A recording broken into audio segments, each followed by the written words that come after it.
Hello పిల్లలు, story చెప్తా గురు ఛానల్కి స్వాగతం. ఈరోజు ఇంకో మంచి ఫనీ స్టోరీతో మీ ముందుకు వచ్చాను.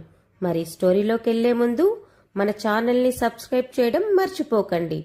స్టోరీలోకి వెళ్దామా? కోతి మరియు అద్దం. ఒక అడవిలో ఒక అల్లరి కోతి ఉండేది.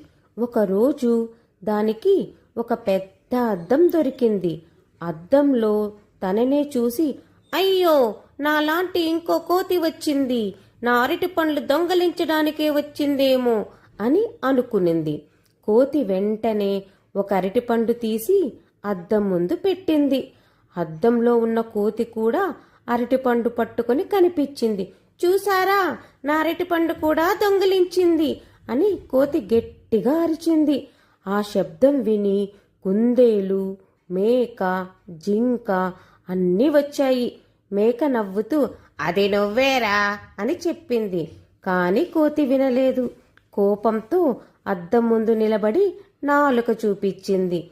ఆ అద్దంలోని కోతి కూడా నాలుక చూపించింది. అయ్యో, నన్నే వెక్కిరిస్తోంది అని కోతి కోపంతో దూకి ఆ అద్దాన్ని ఢీకొట్టింది. ఇంకేమైంది? కోతి కింద పడి ముక్కు ఎర్రగా అయిపోయింది. అడవిలోని జంతువులన్నీ పగలబడి నవ్వాయి. కోతి తల గోక్కుంటూ, అయ్యో, అది వేరే కోతి కాదు, నేనే అని సిగ్గుపడింది. అప్పటి నుంచి కోతి ఏదైనా చూసే ముందు బాగా ఆలోచించడం మొదలుపెట్టింది. So moral of the story ఏంటి పిల్లలు? ఆలోచించకుండా తొందరపడితే నవ్వుల పాలవుతాం.